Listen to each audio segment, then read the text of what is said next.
Oui, je suis très heureuse d'être ici, de Memorial University à Terre-Neuve-et-Labrador. Et en fait, j'avais deux interventions dans le colloque. Le premier était une conférence plénière.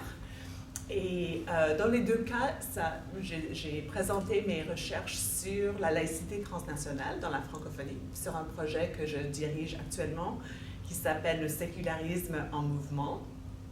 Et donc, dans la plénière, j'ai pensé d'une manière plus théorique de l'idée de la religion vécue, en pensant à un projet que je mène actuellement, qui est en cours, où je fais des entretiens avec des immigrants de France, ici à Montréal, et pour penser l'idée de qu'est-ce que c'est le fait d'être laïque, ou un laïcard, une laïcarde.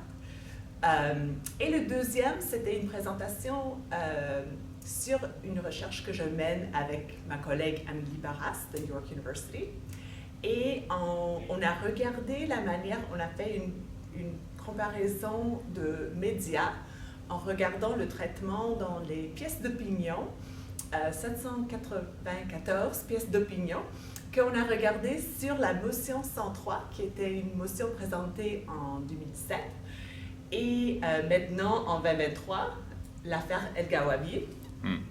Et on a comparé ça avec la manière dont les pièces d'opinion ont traité le projet de loi 21, pour voir un peu les ironies dans la manière dont, surtout les médias anglophones, traitent la diversité religieuse au Québec.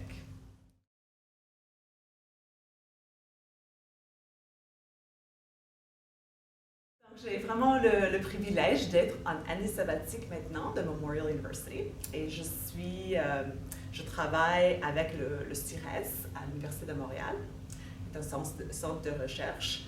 Et ce que je travaille plus largement, c'est l'idée de la laïcité en mouvement, c'est-à-dire la laïcité transnationale dans la francophonie pour réfléchir à les questions de langage et de colonialisme française et comment ça influence la migration de personnes, de lois et d'idées sur la laïcité qui sont maintenant en croissance.